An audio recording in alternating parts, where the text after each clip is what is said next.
안녕하세요. 고요한 지혜의 샘, 당신의 마음을 위한 이야기 채널입니다. 오늘 우리의 이야기가 당신의 영혼의 깊은 울림과 평안을 가져다 주기를 기도합니다. 본격적인 이야기에 앞서 잠시 여러분의 도움이 필요합니다. 만약 이 이야기가 여러분의 마음에 와닿는다면 좋아요와 구독을 통해 이 따뜻한 메시지를 더 많은 이들과 함께 나눠주시길 부탁드립니다.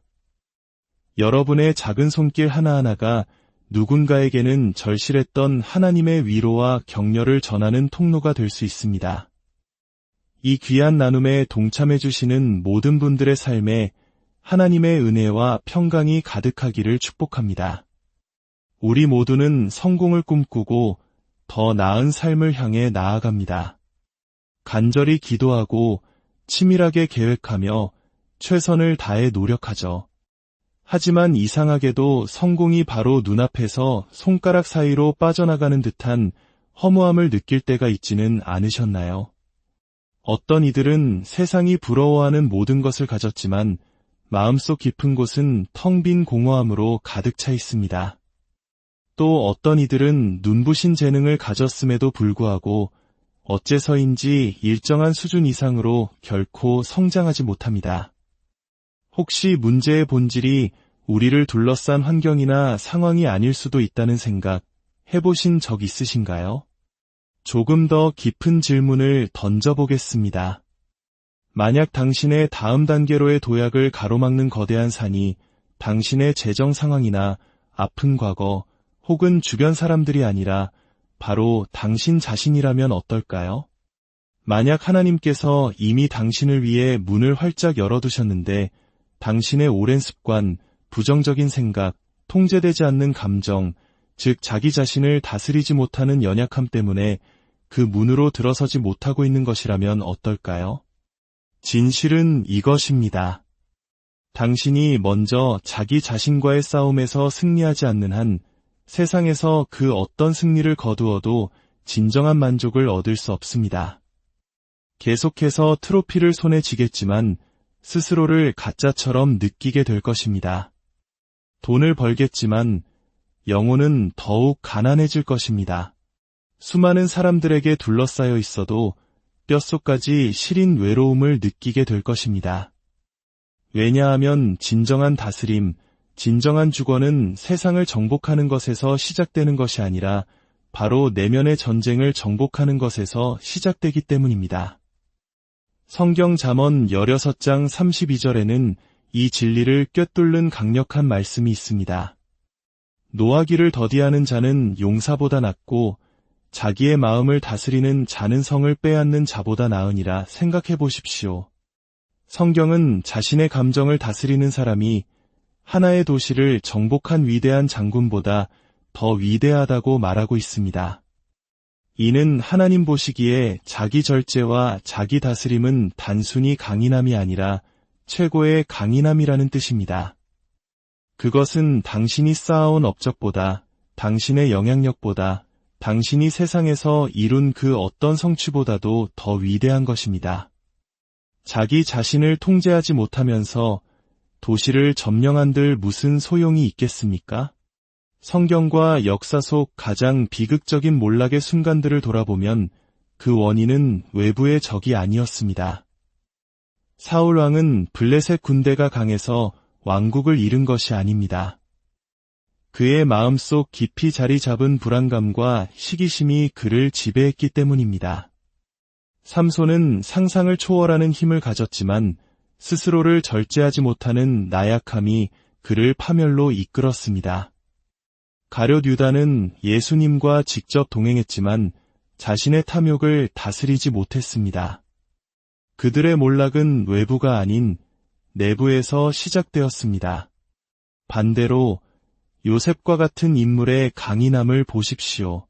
그는 노예로 팔리고 억울한 누명을 썼으며 감옥에서 잊혀졌습니다. 하지만 그는 쓴뿌리나 정욕, 복수심이 자신을 지배하도록 내버려 두지 않았습니다. 그는 자신의 영을 다스렸고 때가 이르자 하나님께서는 그를 이집트의 통치자로 높이셨습니다. 그가 먼저 자기 자신을 다스렸기에 하나님은 그에게 더 큰 영향력을 맡기실 수 있었던 것입니다. 혹시 당신의 삶이 다음 단계로 나아가지 못하고 정체된 이유가 하나님께서 당신이 내면의 전투에서 승리하기를 기다리고 계시기 때문은 아닐까요? 당신은 더 높은 자리를 위해 기도하고 있지만 하나님께서는 당신의 인내심, 당신의 절제력, 당신의 태도, 당신의 마음 중심을 가리키고 계신 것은 아닐까요? 이 말이 아프게 들릴 수도 있겠지만 진정한 자유는 진실을 마주하는 데서 시작됩니다. 당신이 밖으로 쌓아 올리려는 인생은 그것을 지탱할 내면에 힘을 기르지 않는 한 언젠가 무너져 내릴 수밖에 없습니다. 하지만 좋은 소식이 있습니다. 당신은 이 싸움을 홀로 싸울 필요가 없습니다. 하나님께서는 당신에게 오직 의지력만으로 자신을 이겨내라고 요구하지 않으십니다. 그분은 우리에게 당신의 말씀과 성령님, 그리고 은혜를 주셨습니다. 그러나 우리는 결단해야 합니다. 훈련의 자리로 나아가기로, 마음을 단련하기로, 감정을 관리하기로, 육체의 소욕을 십자가에 못 박기로, 그리고 모든 변명을 내려놓기로 말입니다. 당신이 계속해서 용납하는 것은 결코 정복할 수 없기 때문입니다. 오늘 저는 당신에게 도전합니다. 거울 앞에 서서 스스로에게 물어보십시오. 내 안에 어떤 부분이 너무나 오랫동안 나를 지배해왔는가? 어떤 습관, 어떤 사고방식, 어떤 감정, 어떤 변명, 어떤 약점이 나를 올가매고 있는가? 그리고 나는 마침내 그것을 마주할 준비가 되었는가? 하나님께서 나를 위해 예비하신 진정한 자유와 목적, 그리고 권세 안에서 살아가기 위해 이 내면의 적과 싸울 준비가 되었는가? 기억하십시오.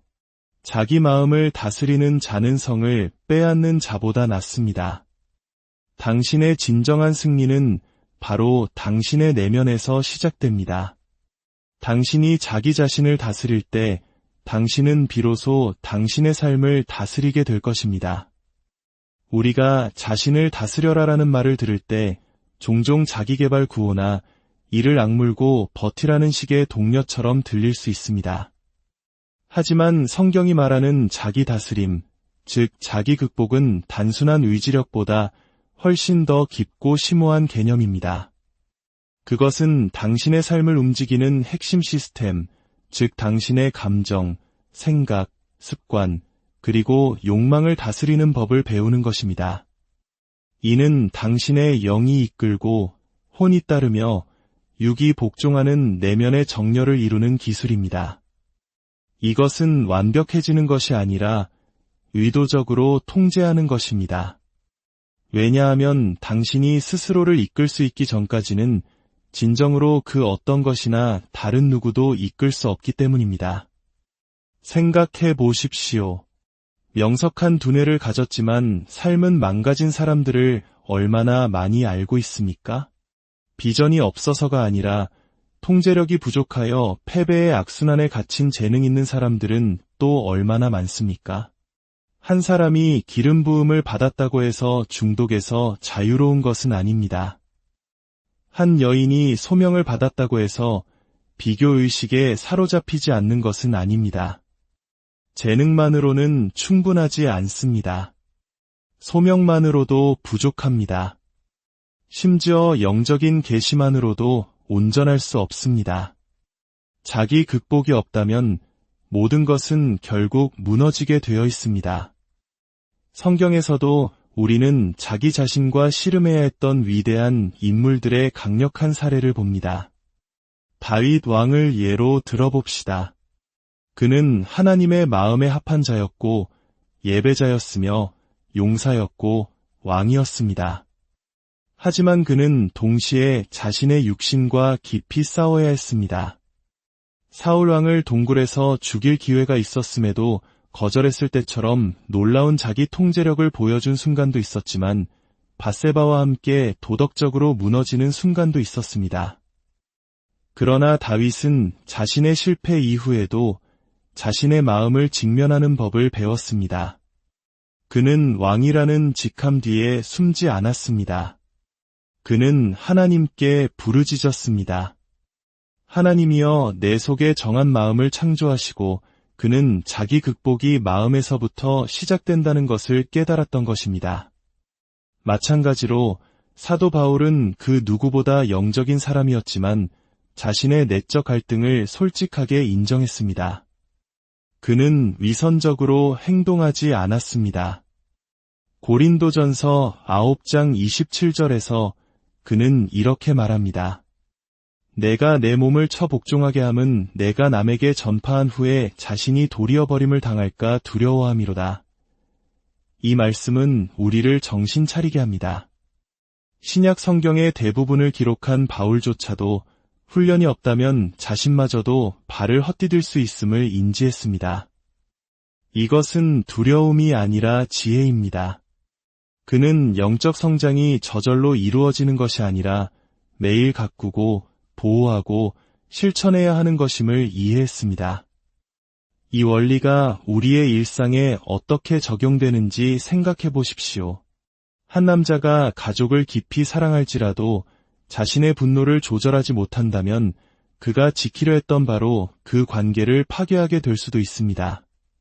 한 여인이 매우 지적일지라도 계속해서 일을 미룬다면 그녀의 잠재력은 땅에 묻히고 말 것입니다. 재능 있는 학생이 세상을 바꾸는 꿈을 꿀지라도 온갖 방해 요소에 정신이 팔려 있다면 그 꿈은 결코 빛을 보지 못할 것입니다. 이 모든 경우에 적은 항상 외부에 있는 것이 아닙니다. 그것은 자기 자신을 다스리지 못하는 무능력입니다. 자기 극복을 수동적이거나 모호한 것으로 오해해서는 안 됩니다. 자기 극복이란 더 자고 싶다는 유혹을 뿌리치고 새벽에 일어나는 것을 의미합니다. 감정이 비명을 지를 때 혀를 제어하는 것을 의미합니다. 두려움 대신 믿음을, 편안함 대신 훈련을, 쾌락 대신 원칙을 선택하는 것을 의미합니다. 그리고 이것은 우연히 일어나지 않습니다. 의도적인 노력이 필요하고 훈련이 필요하며 성령님의 도움이 필요합니다. 자기 극복의 목표는 단순히 더 나은 사람이 되는 것이 아닙니다. 그것은 영적인 청지기 직분을 감당하는 것입니다. 당신의 생각은 무작위가 아닙니다. 그것은 씨앗입니다. 당신의 감정은 무해하지 않습니다. 그것은 연료입니다. 당신의 습관은 사소하지 않습니다. 그것은 당신의 운명을 쌓아 올리는 벽돌입니다. 사탄이 당신을 직접 파괴할 수 없을 때 그는 훈련되지 않은 삶이라는 미묘한 방식으로 당신의 주의를 흐트릴 것입니다.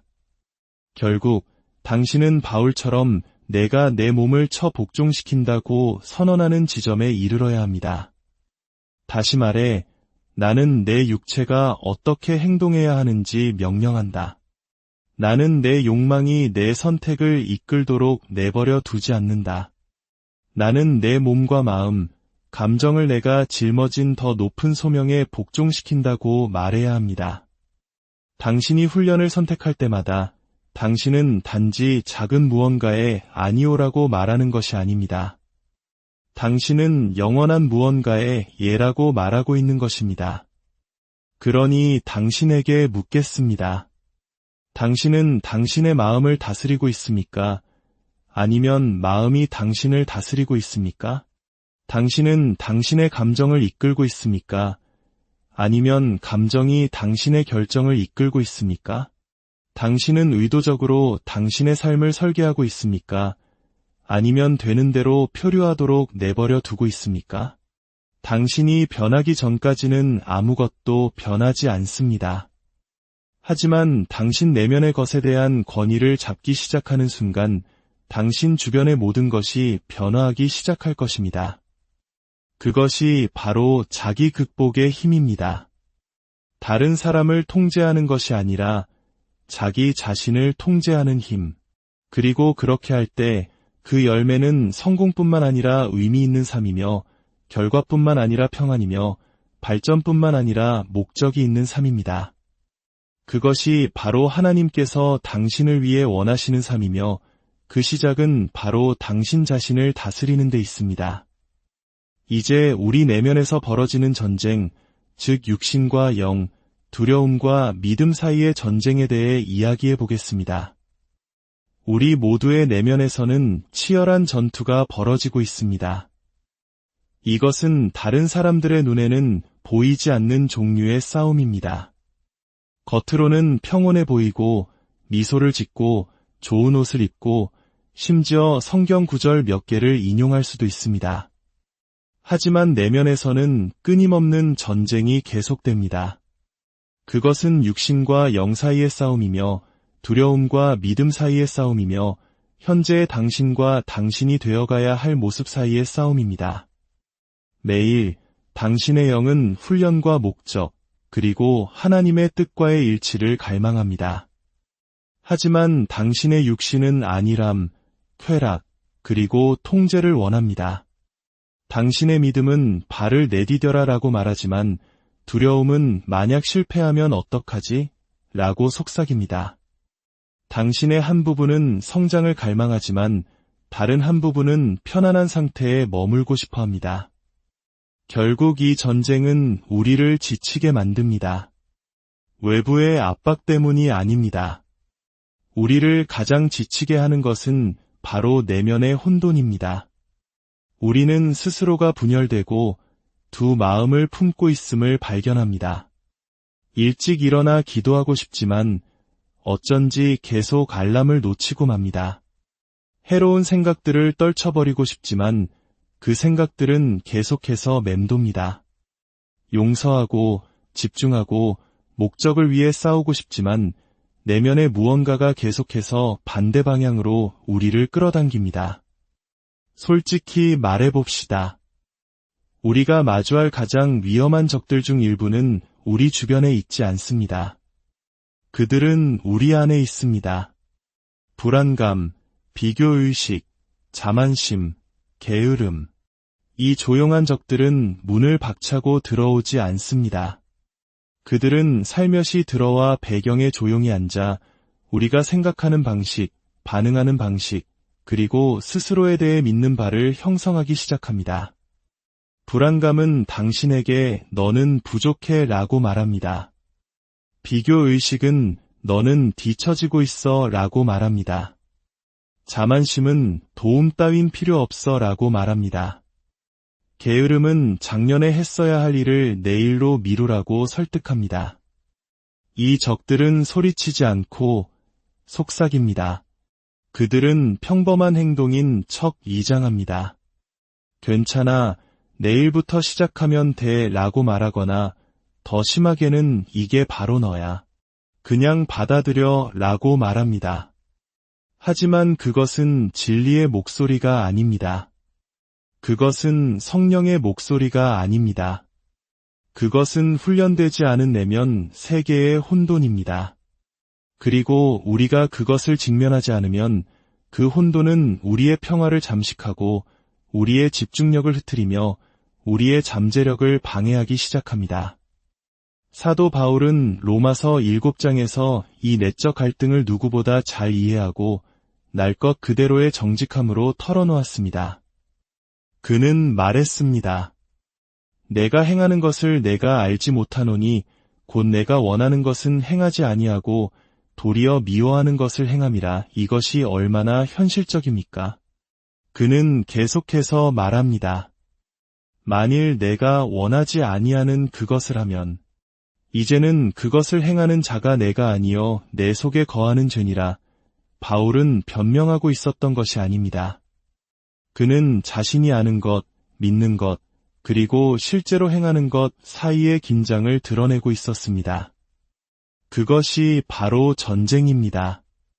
기도하는 당신과 불안에 떠는 당신 사이의 전쟁, 꿈꾸는 당신과 의심하는 당신 사이의 전쟁, 시작하는 당신과 포기하는 당신 사이의 전쟁. 위험한 것은 우리가 그것을 전쟁으로 인식하기를 멈추고 그것을 정상적인 것으로 받아들이기 시작할 때입니다.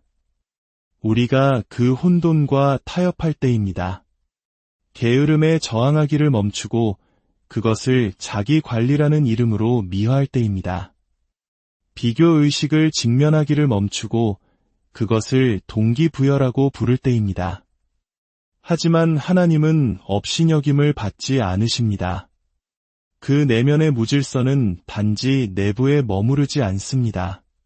그것은 우리의 결정, 우리의 관계, 그리고 우리의 운명 속으로 흘러나옵니다.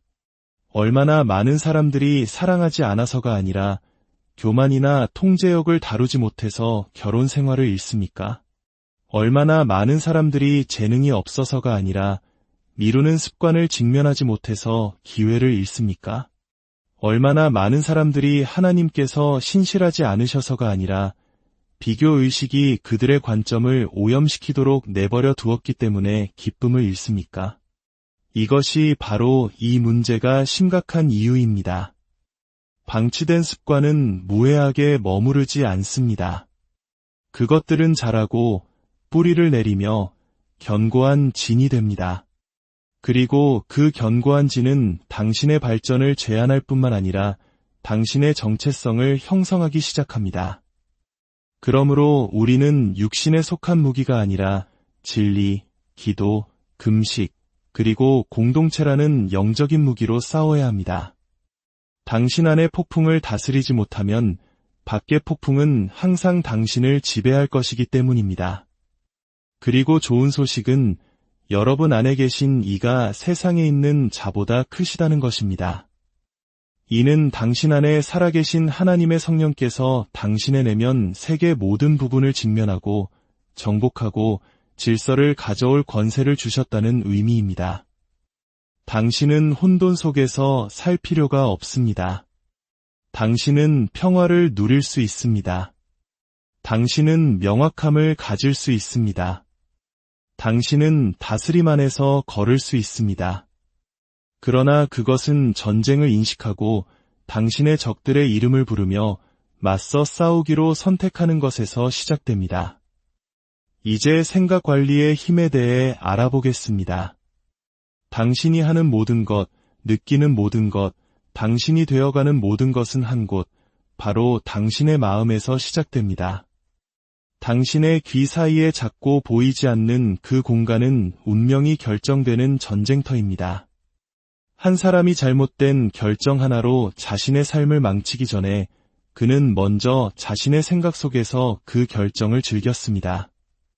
한 여인이 능력 있게 걷거나 두려움에 떨기 전에 그녀는 먼저 자신의 마음 속에서 무언가를 믿었고 그것이 그녀의 삶의 방향을 결정했습니다.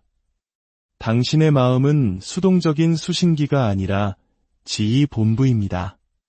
당신이 생각을 관리하는 법을 배우기 전까지는 당신의 감정이 당신을 관리할 것이고 당신의 습관은 당신의 소명을 배신할 것입니다. 옷을 바꾸고 직업을 바꾸고 도시를 바꿀 수는 있습니다. 하지만 당신의 마음을 바꾸지 않으면 실질적으로는 아무것도 변하지 않습니다. 왜냐하면 외면은 항상 내면을 따르기 때문입니다. 패배한 마음은 승리하는 삶을 담을 수 없습니다. 혼란스러운 마음은 명확함을 낳을 수 없습니다. 두려운 마음은 대담한 결정을 내릴 수 없습니다. 그것이 바로 사탄이 당신을 물리적으로 파괴할 필요가 없는 이유입니다. 그는 단지 당신의 생각에 접근하기만 하면 됩니다. 그가 거짓말의 씨앗을 심고 당신이 그것을 믿게 만들 수 있다면 그는 손가락 하나 까딱하지 않고도 당신의 미래를 탈선시킬 수 있습니다. 로마서 12장 2절에서 하나님의 말씀은 말합니다. 너희는 이 세대를 본받지 말고 오직 마음을 새롭게 함으로 변화를 받아 하나님의 선하시고 기뻐하시고 온전하신 뜻이 무엇인지 분별하도록 하라. 변화는 당신의 은행 계좌에서 시작되지 않습니다. 당신의 관계나 환경에서 시작되지도 않습니다. 그것은 당신의 마음에서 시작됩니다. 변화는 더 열심히 노력하는 것이 아니라 다르게 생각하는 것입니다. 당신의 생각은 영적인 부동산과 같습니다. 당신이 공간을 내어주는 모든 것에 당신은 힘을 부여하게 됩니다. 당신이 두려움에 머무르면 두려움이 당신의 결정을 지배할 것입니다. 당신이 하나님의 말씀을 묵상하면 그분의 평강이 당신의 감정을 다스릴 것입니다. 이것이 성경이 모든 이론을 무너뜨리며 하나님 아는 것을 대적하여 높아진 것을 다 무너뜨리고 모든 생각을 사로잡아 그리스도에게 복종하게 하라고 말하는 이유입니다. 모든 생각이 당신의 것이 아니기 때문입니다. 어떤 생각들은 당신을 갇혀있게 하고 당신의 정체성을 의심하게 하며 하나님께서 당신을 부르신 바로 그 길에서 멀어지게 하려고 심어진 것들입니다. 만약 당신이 평화를 원한다면 진실한 것을 생각하기 시작하십시오. 목적 있는 삶을 원한다면 사명을 가진 사람처럼 생각하기 시작하십시오. 진정한 변화를 원한다면 매일 하나님의 말씀과 그분의 약속, 그리고 진리로 당신의 마음을 새롭게 하기 시작하십시오. 당신의 삶은 결코 당신의 사고방식 수준 이상으로 올라갈 수 없습니다. 당신 주변의 모든 것이 바뀌기를 기다리는 것을 멈추고 당신 안의 모든 것을 바꾸기 시작할 때입니다. 당신의 마음이 새로워질 때 당신의 삶은 결코 예전과 같을 수 없습니다. 변화는 내일 시작되는 것이 아닙니다. 그것은 당신의 다음 생각에서 시작됩니다. 이제 감정 훈련에 대해 깊이 파고들어 보겠습니다. 우리의 감정에는 위험할 정도로 기만적인 면이 있습니다. 감정은 너무나 현실적이고 긴급하며 시끄럽게 느껴져서 우리는 종종 그것을 진실로 착각합니다. 하지만 냉정한 현실은 이것입니다. 만약 당신이 감정이 당신의 결정을 이끌도록 내버려 둔다면 그것은 결국 당신을 벼랑 끝으로 몰고 갈 것입니다. 왜냐하면 감정은 타당할 수는 있지만 항상 정확하지는 않기 때문입니다. 그리고 당신이 목적 중심이 아닌 감정 중심으로 산다면 당신은 당신의 사명에 부응하는 대신 삶에 그저 반응하는 자신을 발견하게 될 것입니다. 사람들이 짊어지는 가장 큰 후회 중 일부는 나쁜 의도의 결과가 아닙니다. 그것은 감정적인 반응의 결과입니다. 누군가 당신을 자극하는 말을 했고 자신도 모르는 사이에 당신은 관계의 다리를 불태워 버렸습니다. 낙담을 느껴서 너무 일찍 포기했습니다. 무시당했다고 느껴서 당신의 소명으로부터 단절되었습니다. 감정은 일시적이었지만 그 결과는 오래 지속되었습니다. 그러나 당신이 목적 중심일 때 당신은 감정을 부정하지 않습니다. 단지 감정이 주도권을 잡도록 내버려 두지 않을 뿐입니다. 당신은 그것을 느끼지만 걸러냅니다. 슬픔을 인정하지만 그 안에 잠기지 않습니다. 분노를 인정하지만 폭발하지 않습니다. 잠시 멈추고 처리하고 스스로에게 묻습니다. 이것은 내가 느끼는 감정인가? 아니면 이것이 나 자신인가? 그리고 당신은 충동의 파도가 아닌 목적의 자리에서 결정합니다. 그것이 바로 감정 훈련입니다. 억압이 아니라 청지기의 자세입니다. 예수님을 예로 들어봅시다. 겟세마네 동산에서 우리는 예수님의 날 것 그대로의 인간성을 보게 됩니다. 그분은 감정이 없으신 분이 아니었습니다. 그분은 압도당하셨습니다. 십자가의 무게, 배신, 고통을 느끼셨습니다. 성경은 그가 심한 통곡과 눈물로 간구와 소원을 올렸다고 기록합니다. 예수님은 우셨고 신음하셨으며 이 잔을 지나가게 해달라고 간청하셨습니다. 하지만 그분은 자신의 감정이 자신의 사명을 압도하도록 허락하지 않으셨습니다. 그분은 그러나 나의 원대로 마시옵고 아버지의 원대로 하옵소서라고 말씀하셨습니다. 이것이 바로 감정 훈련의 완벽한 그림입니다. 깊이 느끼면서도 여전히 순종을 선택하는 것. 우리 삶에서도 감정은 떠나라고 말하지만 목적은 남아서 싸우라고 말하는 상황에 직면합니다. 감정은 쏘아붙이라고 말하지만 목적은 평화를 지키라고 말합니다. 감정은 너는 부족해라고 말하지만 목적은 너는 이를 위해 부름받았다고 말합니다. 전환점은 당신이 무엇을 이끌도록 허용하느냐에 있습니다. 이제 습관과 자기 절제에 대해 이야기해 보겠습니다.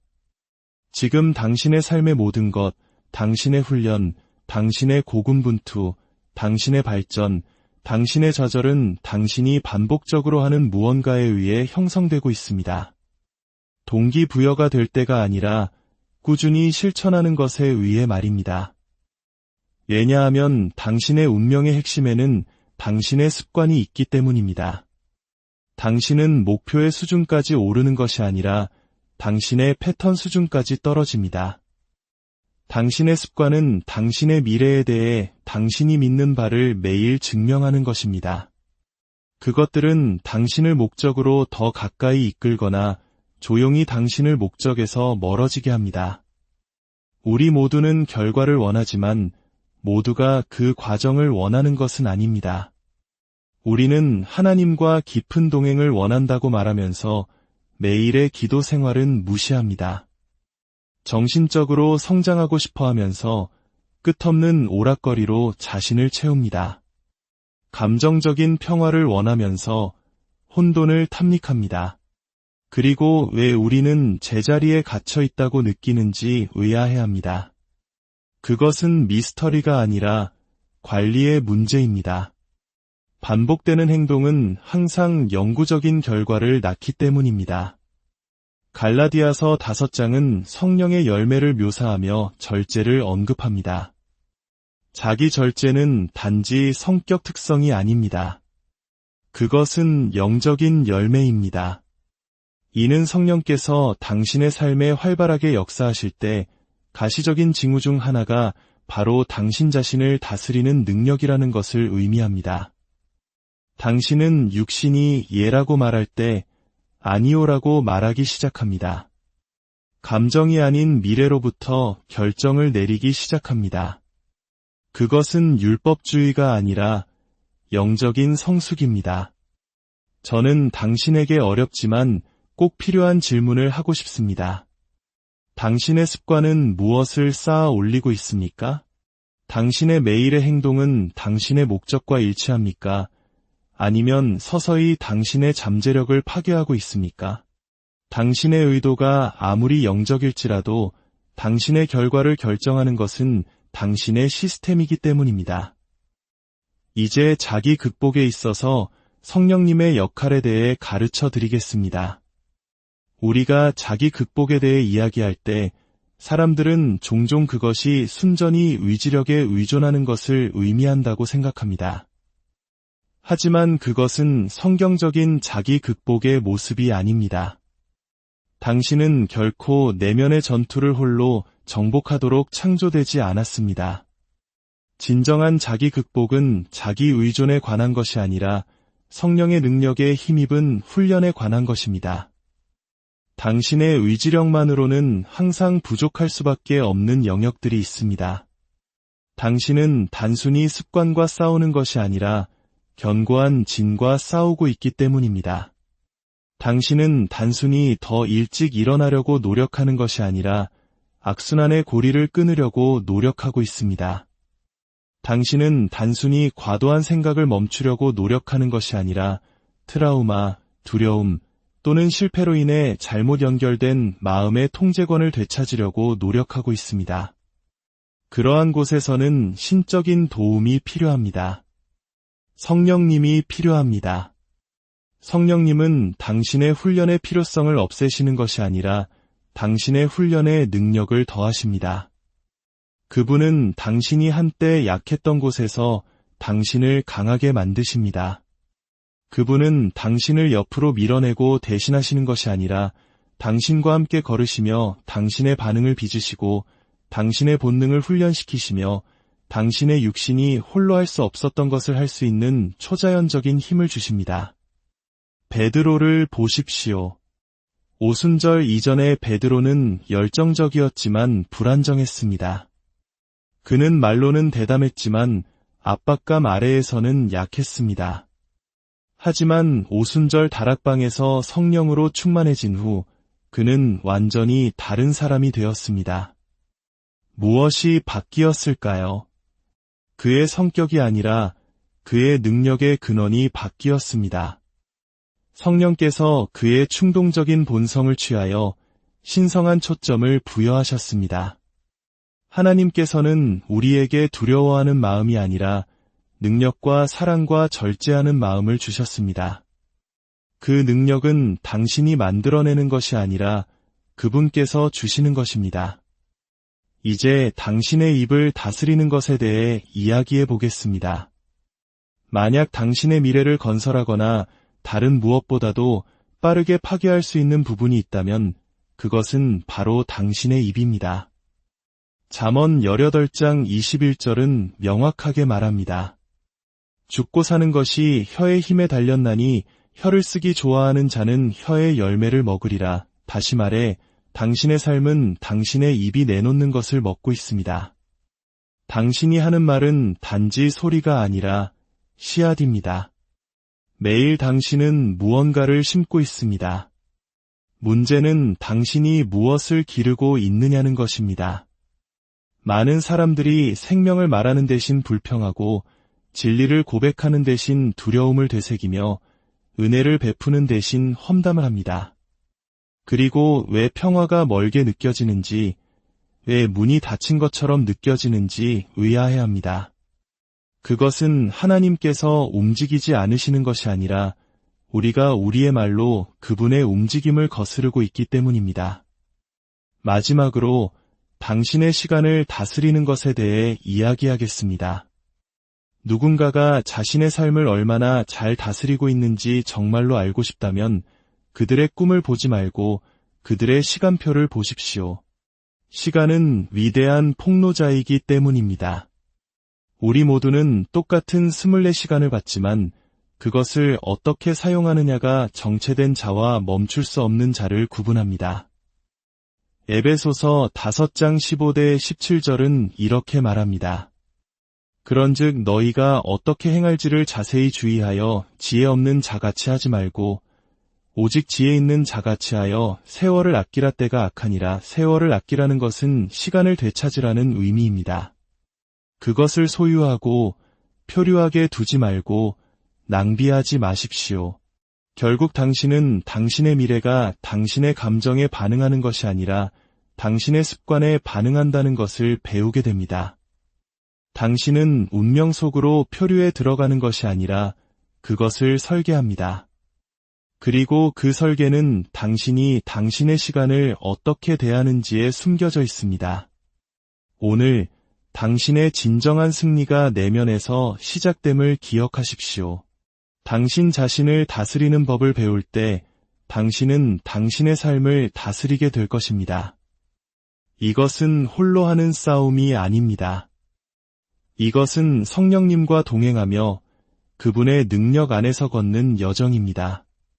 당신의 생각과 감정, 습관과 말, 그리고 시간을 하나님의 뜻에 맞추기 시작할 때 당신은 그분이 당신을 위해 예비하신 놀라운 삶으로 걸어 들어가게 될 것입니다. 이 말씀을 듣는 모든 분들 위해 하나님의 지혜와 능력이 함께 하시기를 기도합니다. 당신 내면의 전쟁에서 승리하고 하나님께서 주시는 참된 자유와 평